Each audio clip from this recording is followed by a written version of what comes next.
I want you to just, for a moment, close your eyes. Picture a prison courtyard. The year is 1908. The sun is just beating down that relentless, humid heat of Coimbatore. And in the middle of this yard, there's this massive, heavy stone mechanism. It's an oil press. Now, normally you'd see a bull, maybe an ox yoked to it, just trudging in these endless circles to crush seeds into oil. Right, a beast of burden. But today, there's no animal. Instead, yoked to that heavy wooden beam, dragging it with the sheer force of his own body, is a man. He's a lawyer, a scholar, a brilliant orator who once, commanded crowds of thousands. His name is Chidambaram Pillai. It's a devastating image. Yeah. And well, who was meant to be? This wasn't just punishment. It was a calculated attempt at humiliation. The British colonial administration was trying to take this man of high social standing, a man of intellect, and just reduce him to an animal. That single image of VOC people called him the Tamil helmsman pulling that oil press. I mean, that really sets the stakes for what we're doing today, doesn't it? It really does. We aren't just here to recite a list of dates. We're unpacking a struggle that was visceral, it was economic, and it was deeply intellectual. Welcome back, everyone, to the Deep Dive. And this is a special one. It is. Today we are focusing on the full summary for UPSC, focused by Simplified UPSC by PPP YouTube channel. It's a crucial topic for aspirants, for sure. We're going to be doing a deep textual analysis of the Tamil Nadu Board Class 12 history book, specifically Chapter 17, which is titled Role of Tamil Nadu in the Indian National Movement. Okay, so before we dive into the history itself, I have a really humble request for all of you listening. If you want to retain this story, if you want these facts to be locked in your mind when you're sitting in that exam hall, please subscribe to the Simplified UPSC by PPP YouTube channel. It sounds simple, but being part of the community, seeing the updates, it genuinely improves retention. It really does. And on that note, if you are capable, please consider supporting the team on Patreon. It allows us to keep analyzing these sources and, frankly, to keep bringing you these deep dives. And to that end, a huge, warm shout out to all of our current supporters. You are the reason we can actually sit here and do this. Absolutely. You guys are the fuel for our engine, 100%. Also, don't forget to like the video or audio and share your valuable comments. We really do want to hear your take on this history. And for the serious aspirants listening, this is important. Free notes with practice previous year questions, or PYQs as you know them, are available on our public Telegram channel. That's the free resource. But if you need everything organized, if you want access to all the videos of this series at once, along with the premium notes. And the premium notes are a whole other level. They include detailed write-ups, extra PYQs, and even model mains answers. To get all of that, you should join the private Telegram library. Just DM on the public channel to join. It's a fantastic resource to just streamline your whole prep. It really is. Okay, let's get into the arena. Our mission today is to trace the arc of the freedom struggle in Tamil Nadu. And I think for a lot of people, the mental timeline starts with, the Indian National Congress in 1885, maybe the revolt of 1857, if we're thinking a bit earlier. Right, that's the standard narrative. But the source text we're using today suggests that in Tamil Nadu, the fire was lit much, much earlier. Oh, much earlier. Yeah. If you're writing an answer for the UPSC mains on early resistance, you absolutely cannot start in the 19th century. You have to go back. How far back? To the mid-18th century. Yeah. The resistance in Tamil Nadu really begins with the Palayakkarars, or, as the British called them, the Palayakkarars. Okay, let's break that term down. Who exactly were the Palayakkarars? Were they kings or more like warlords? That's a great question. Think of them as feudal chiefs with specific military responsibilities. The Palayakkar system was basically a method of territorial administration. They controlled the Palayam, which literally means a territory or an armed camp. And in exchange for that control, they had to maintain a military force and pay a tribute, which was known as kist, to the sovereign. And who was the sovereign at this point? Originally, this was to the Nayak rulers of Madurai, but later, that authority shifted to the Nawabs of Arcot. So it's a pretty standard feudal setup. Everyone knows their place. Everyone knows who they owe tribute to. When does it all start to break down? It breaks down when a third party enters the transaction. The Nawab of Arcot had borrowed a huge amount of money from the British East India Company. Of course he had. And he couldn't pay it back. So what he did was, he effectively transferred the right to collect the tax to the company. So suddenly, these fierce independent chiefs are being told to pay their tribute, not to their regional overlords, but to a foreign trading company. And I'm guessing that didn't go over well. Not at all. I mean, they asked a very fundamental question. Who are you? They saw the British as just aliens. Merchants. Why on earth should they bow down to a merchant from across the sea? Right. This refusal to pay is what directly led to the Polygar rebellions. Wow. And the text gives us a very specific geographical breakdown here, which is great for notes. There were two main blocks. Okay, a Western Bloc and an Eastern Bloc. It almost sounds like a Cold War setup, but, in 1700s Tamil Nadu. A very good analogy. Let's start with the Western Bloc. Who was in charge there? The Western Bloc was dominated by the Maratha Palayakkarars. And the central figure here, the leader you have to remember, is Puli Thevar.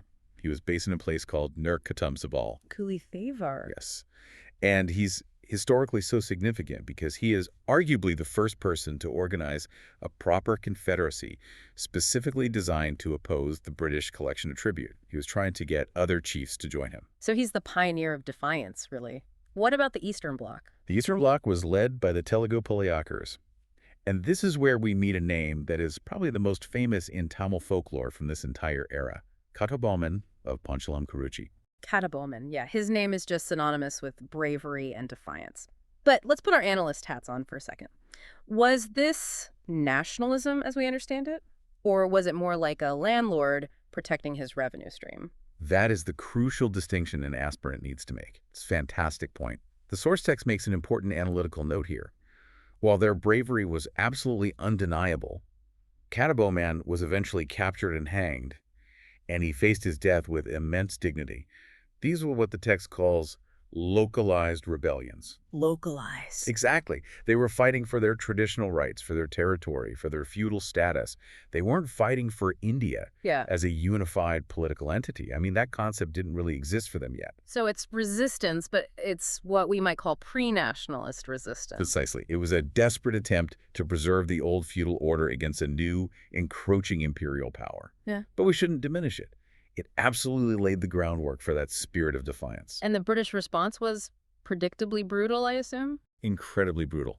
After Kattabomman, you have the rebellion of 1801. Yeah. And this is the next major phase. This one involved the Maruthu brothers, right, from Sivaganga? Yes, the Maruthu brothers. And this wasn't just a minor skirmish.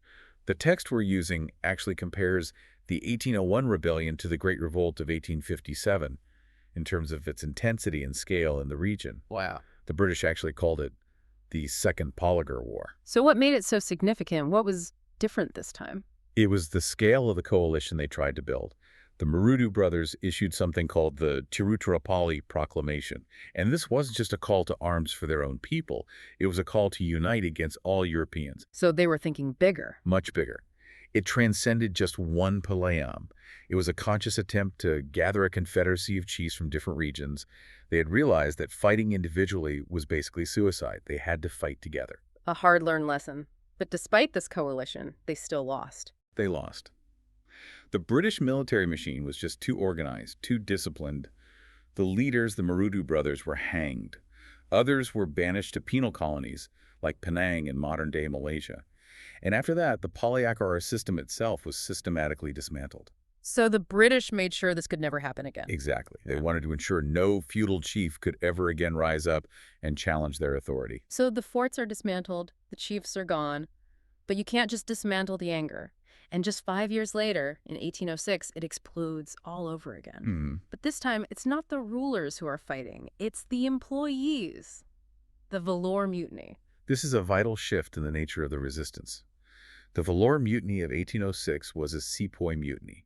These were Indian soldiers who were employed by the British East India Company. What was the trigger? Was it just about low pay or bad conditions? It was far more personal than pay. It was about identity and, crucially, about religion. The commander-in-chief at the time, a man named Sir John Cradock, introduced a new set of military regulations. And they were? They were incredibly culturally insensitive. Just a series of blunders, really. Okay, give us the details. What were they actually asking the sepoys to do? Well, for one, they forbade the sepoys from wearing any caste marks or earrings when they were in uniform. Then, they ordered them to shave their chins and trim their mustaches in a very specific uniform way. So stripping them of their individual and cultural identity. Precisely. But the final straw, the real kicker, was the new turban. This new turban had a leather cockade on it. Leather. Yes. And to both Hindu and Muslim sepoys, this felt like an insidious attempt to convert them to Christianity. They feared the leather was from a cow or a pig. It felt like an attack, a move to strip them of their religious identity and make them English. It's a direct parallel to the greased cartridges issue of 1857, isn't it?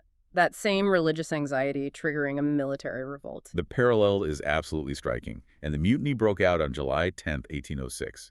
It was violent, it was bloody. For a brief moment, the sepoys actually seized control of the Vellore fort. And what was their plan? What was the political goal? This is the fascinating part. They hoisted the flag of Tipu Sultan. Tipu Sultan, but he was dead by then. He was, but his sons were imprisoned inside that very fort, the Vellore fort. The mutineers' plan was to free them and reinstall them as the rulers. This moves it from being just a strike or a mutiny to a full-blown political coup. That's a massive what-if moment in history. I mean, if they had succeeded, the entire trajectory of the South might have been different. They could have broken away from British control 50 years before the Great Revolt. It was a huge warning shot that the British largely and foolishly ignored. The text brightly notes that Vellore in 1806 was a kind of dress rehearsal for 1857. Right. It showed that the loyalty of the army, the very tool of British power, could not be taken for granted. If you mess with their faith, they will turn their guns on you. So we closed that chapter on armed rebellion for a while. The swords are put away. The British consolidate their power. Now we're moving into the mid to late 19th century.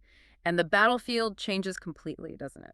Completely. We move from forts and battlefields to meeting halls and newspapers, from swords to petitions. The era of associations. This is the birth of the modern national movement in the region.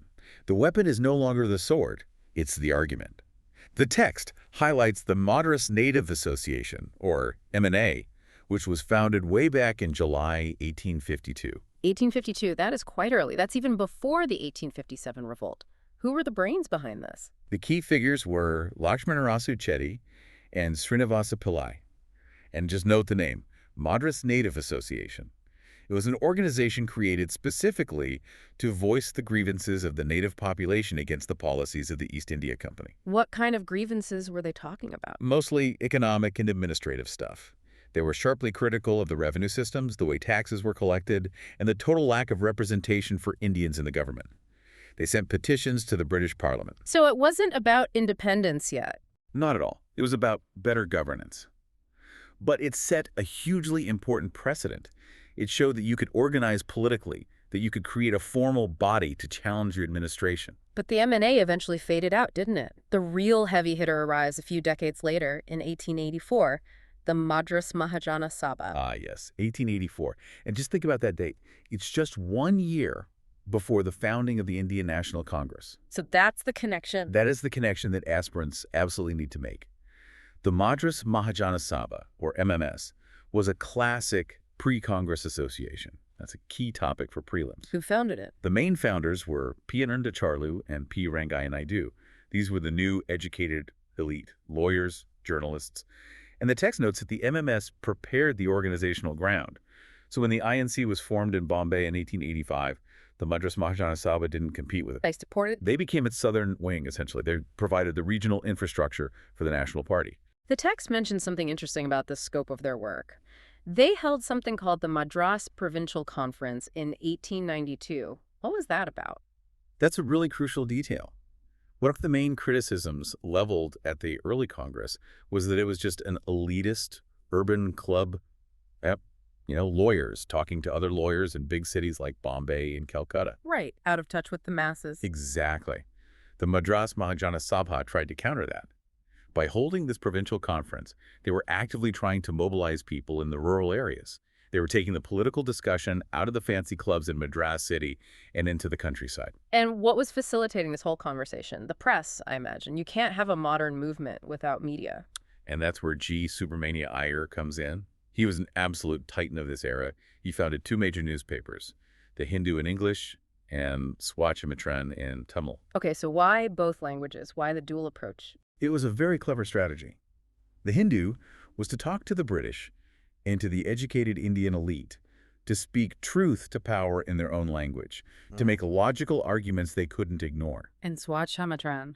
That was to talk to the people, to build political consciousness among the Tamil-speaking masses. You can't build a movement if people don't know what you're fighting for. But Iyer wasn't just a political journalist, was he? The text highlights a very personal, very brave act of his. He was a radical social reformer, and this is so important. In December 1889, he performed the remarriage of his own widowed daughter. In 1889, that must have been, that was social suicide in a deeply orthodox society, surely. It was incredibly brave. At that time, widows were expected to live a life of complete isolation and austerity. Remarriage was unthinkable. By doing this for his own daughter, he was practicing what he preached. It sends a powerful message. A very powerful one that we see again and again in the Tamil political scene. Political freedom and social reform are two sides of the same coin. You can't demand freedom from the British while oppressing women and lower castes in your own home. That's a profound insight. So the 19th century ends with this mix of petitioning politics, social reform, building associations. But then comes 1905, the partition of Bengal. The game changer. This is usually framed as a Bengal issue in a lot of standard textbooks. Did it really matter that much down in Tamil Nadu? It mattered immensely. The partition of Bengal was the catalyst that transformed the entire national movement from petitioning to Swadeshi, which means self-reliance. It angered the entire nation. And in Tamil Nadu? In Tamil Nadu, this anger was channeled by a remarkable triumvirate of leaders. Chidambaram, Pillai VOC, Subramania Siva, and the poet, Subramania Bharati. The dream team. You could call them that. Okay, let's go back to VOC, the man from our opening image. Before he was in that prison, he was doing something arguably even more dangerous to the British than throwing bombs. He was starting a business. Yes. The Swadeshi Steam Navigation Company. And this is where we need to apply a bit of economic theory to really get it. The British Empire was built on a monopoly of trade and transport. Right. They'd buy raw materials like cotton cheap in India, ship them to England on British ships, make them into finished goods in British factories, and then ship them back to India on British ships to sell at a massive profit. The shipping lines were the arteries of this entire imperial system. And the British India Steam Navigation Company, the BISNC, pretty much controlled the entire coast. Completely. They set the rates, they controlled the flow of goods. So by launching the Swadeshi Steam Navigation Company in 1906, running ships between Tuticorin and Colombo, VOC was striking at the very heart of the empire. He was challenging the economic drain theory in practice. There's a PYQ link here that the text points to, isn't there? The 2020 prelims, question 23. That's right. That question dealt with the impact of the Industrial Revolution and the deindustrialization of India, the destruction of Indian handicrafts.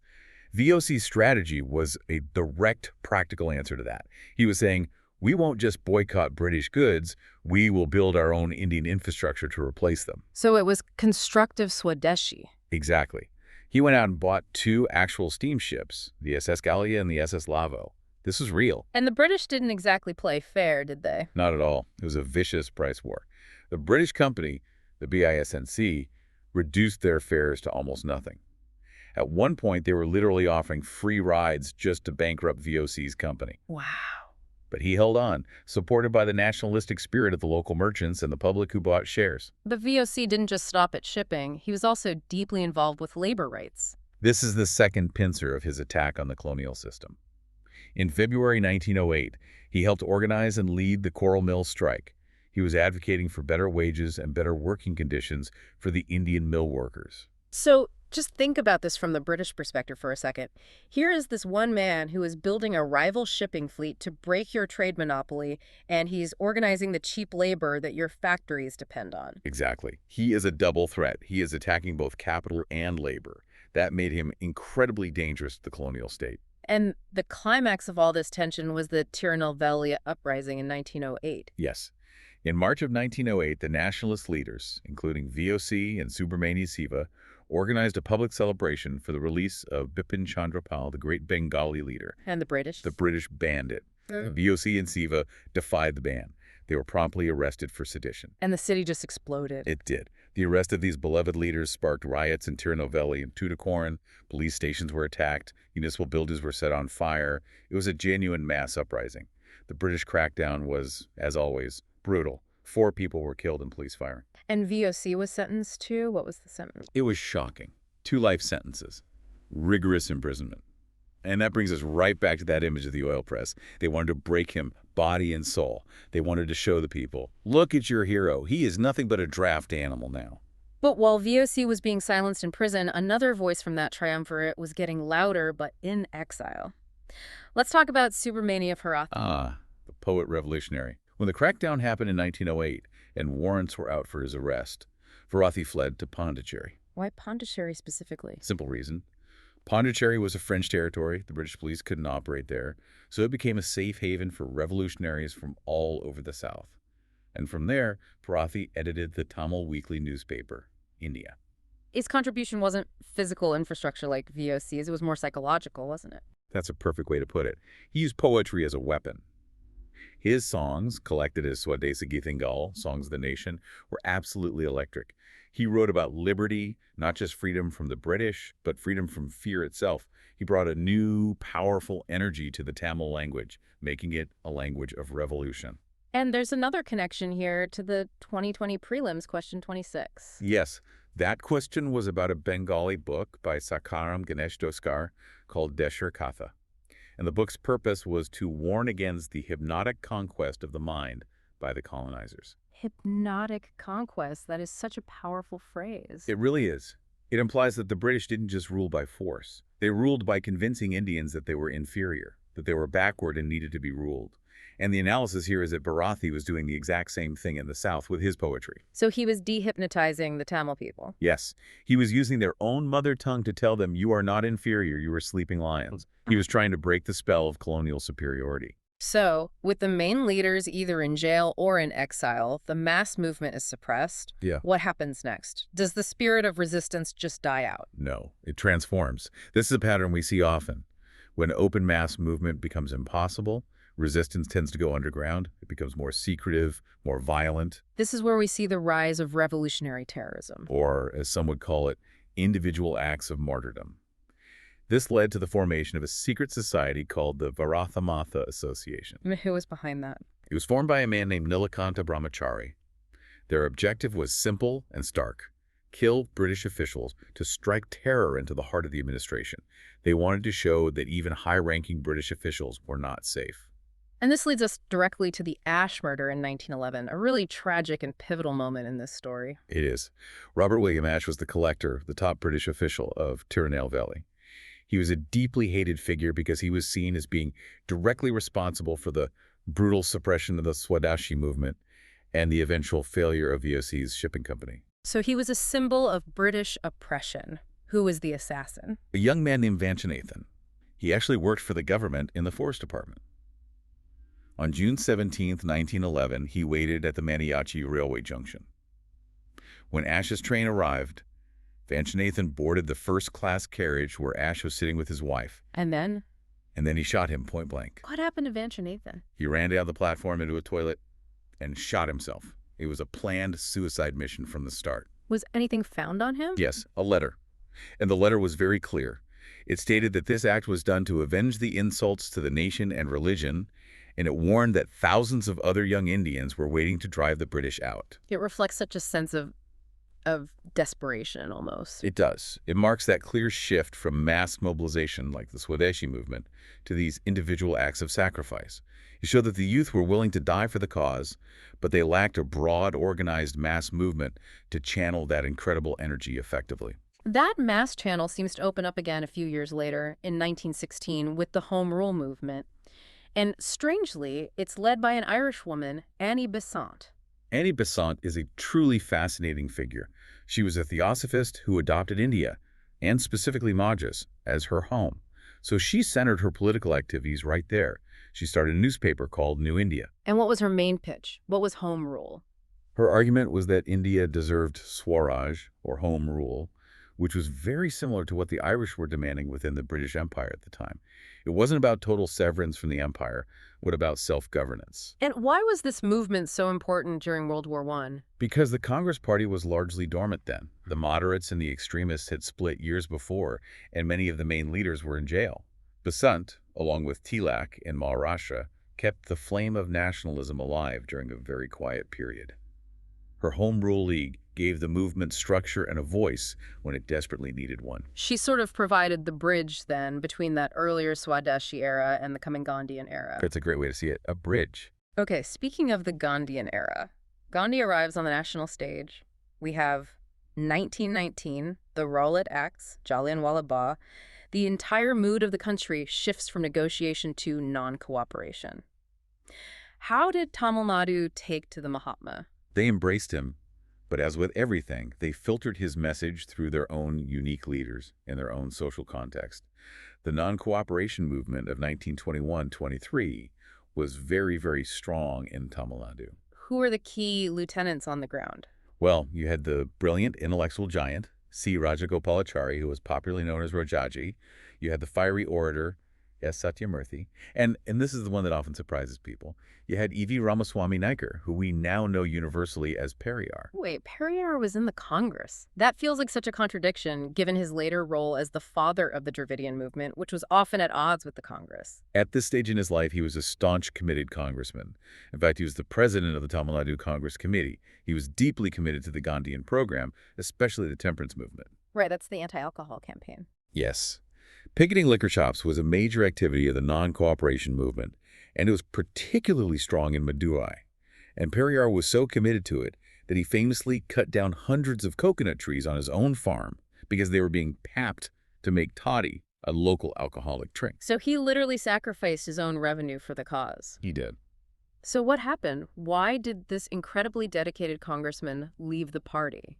It all comes back to that unresolved tension between the freedom struggle and the struggle for social justice, specifically caste. Periyar was constantly fighting for social justice within the movement. He went to Kerala and led the Vaikom Satyagraha, a famous struggle for the right of lower castes to walk on the roads surrounding the temple. So he was a champion of social rights. Absolutely. But the final breaking point came from within the Tamil Nadu Congress itself. Yeah. It was the Charamahadevi Gurukulam. Yeah, you have to unpack that one for us. Of course. There was a nationalist school, a Gurukulam, run by another prominent freedom fighter named VVS Iyer. Now, this school was receiving funds from the Tamil Nadu Congress Committee. Okay. Periyar found out that inside this school, they were practicing caste segregation. Brahmin and non-Brahmin students were being fed in separate lines. Oh, wow. And Congress money was funding this. That was precisely Periyar's point. His grievance was simple. How can a party fighting for freedom from foreign rule support caste discrimination with its own money? He demanded that the practice stop and that the funding be conditional on equality. And the party leadership. When he felt that the Congress leadership, which was at the time dominated by Brahmins, was either evasive or unwilling to take a hard, unequivocal stand on the issue, he resigned from the party. He just walked out. He walked out to fight for social justice on his own terms. And this led directly to the formation of his self-respect movement. This split is absolutely vital for understanding the entire subsequent political history of Tamil Nadu. It really is. It shows it wasn't just one struggle, us versus the British. It was also us versus us, a battle over what kind of nation we were trying to build. Absolutely. But within the Congress, of course, life went on. Other leaders rose to prominence, and we have to mention K. Kamaraj. The kingmaker. The kingmaker himself. He was from Virudhunagar, and the text describes him perfectly as a man of the masses. He's the perfect counterbalance to the intellectual, English-speaking, lawyer-led leadership like Rajaji. Right. Kamaraj wasn't a great orator. He wasn't writing legal briefs, but he knew the pulse of the people. He understood the villages. He built the Congress Party's organizational base from the bottom up, block by block. So we move on to the late 1920s. The Simon Commission comes to India in 1929. The whole country erupts with Simon Go Back. And in Tamil Nadu, the text notes that S. Satyamurthy was the one who led that campaign. He was a firebrand. But the next really big, explosive moment for mass mobilization is 1930, the Salt Satyagraha. Gandhi marches to the sea at Dandi to make salt. What's the echo of that in the South? We have our own march, the Vedaranyam March. And Rajaji led this one, didn't he? Yes. C. Rajagopalachari. He was the president of the Tamil Nadu Congress Committee at the time. He organized a march from Tiruchirappalli all the way to Vedaranyam, which is a coastal town in the Thanjavur district. Let's get into the logistics. The text is very specific here, which is great for notes. It was highly symbolic. They started the march on April 13, 1930, which is Tamil New Year's Day, a symbolic new beginning for the nation. That's brilliant. It was. They walked for about 2 weeks, covering nearly 150 miles, and they reached Vedaranyam on April 28. And who walked with them? Was it a big crowd? It was a hand-picked group of about 100 Satyagrahis, a who's who of the movement at the time. People like T.S.S. Rajan, Mrs. Lakshmipathy, Sardar Vedaranyam Pillai. They would stop in villages all along the way, giving speeches, singing nationalist songs. It was like a traveling carnival of nationalism. And when they finally got to the coast? They bent down and picked up a handful of salt, openly breaking the British salt law. And just like Gandhi, Rajaji was immediately arrested. It was a perfect act of civil disobedience. It sounds incredibly organized and disciplined, very Gandhian. It was. But the civil disobedience movement also gave us one of the most emotional, just gut-wrenching symbols of the entire Tamil freedom struggle. The story of Tirupur Kumaran. Tell us that story. This is one that really, really sticks with people. It's 1932. The movement is in full swing. In the textile town of Tirupur, a young man named Kumaran is leading a protest march. He's carrying the Indian national flag, the tricolor, which was banned by the British at the time. And the police intervene. Brutally. They charge the procession with their lathis, their heavy batons. They single out the standard bearer, Kumaran. He's beaten repeatedly, blows rain down on his head and his body. He falls to the ground. But he doesn't let go of the flag. That is the legend and the history. Even as he was losing consciousness, even as he was literally dying from the skull fractures, he kept the flag held up high. He never let the fabric touch the dirty ground. He died holding it. Kodi Katha Kumaran. Exactly. The name he was given. The Kumaran who protected the flag. It highlights the emotional intensity of the period. This wasn't just abstract politics for these people. It was a sacred duty. The flag was their deity, and he was the martyr who died protecting it. It's an incredible story. We're getting closer to the end now, 1942. The Quit India movement. The world is at war again. The Crips mission has failed. Gandhi gives the call, do or die. And Tamil Nadu did. This was the climax. And what's really interesting in the text here is the shift in the profile of the participants in this final phase. Oh, so what was the shift? It wasn't just the middle-class lawyers or the students anymore. It was the industrial working class. Yeah. The very same workforce that VOC had tried to organize decades earlier was now a full-blown revolutionary force. The text mentions the Buckingham and Carnatic mills specifically. Yes, the B&C mills, the Madras Port Trust, the tramway workers. They all went on strike. They completely paralyzed the city of Madras. This links right back to that economic resistance. The labor force became a fighting force for independence. And it wasn't all peaceful, was it? No, not at all. There were violent clashes all over the state. The text mentions police firings in places like Rajapalayam, Kartikudi, Devakotai. People were attacking railway lines, burning government buildings. It was a genuine revolt. And there's also a connection to Subhash Chandra Bose and the INA. A very significant connection. Many men and women from Tamil Nadu traveled to Southeast Asia and joined the Indian National Army. They were ready to fight a military war for freedom. In fact, the Tamil presence in the INA was disproportionately high compared to their population. It really is a full spectrum of resistance when you lay it all out.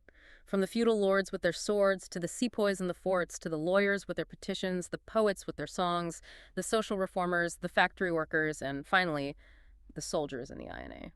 And then finally, in August 1947, when independence came, the Madras government under O.P. Ramaswamy Reddyar passed the resolution appreciating the Independence Act. The circle was finally complete. So let's just zoom out for a second. We've covered nearly 2 centuries of history here. What does this all mean? If you're a listener or an aspirant who has to write an essay on this, what is the big takeaway? I think the biggest takeaway is that Tamil Nadu wasn't just following the North. It wasn't a side character in the national story. In many ways, it was innovating resistance. Innovating? How so? Well, VOC introduced this concept of competing corporate nationalism, fighting the British with a publicly listed joint stock company, not just with a bonfire of foreign clothes.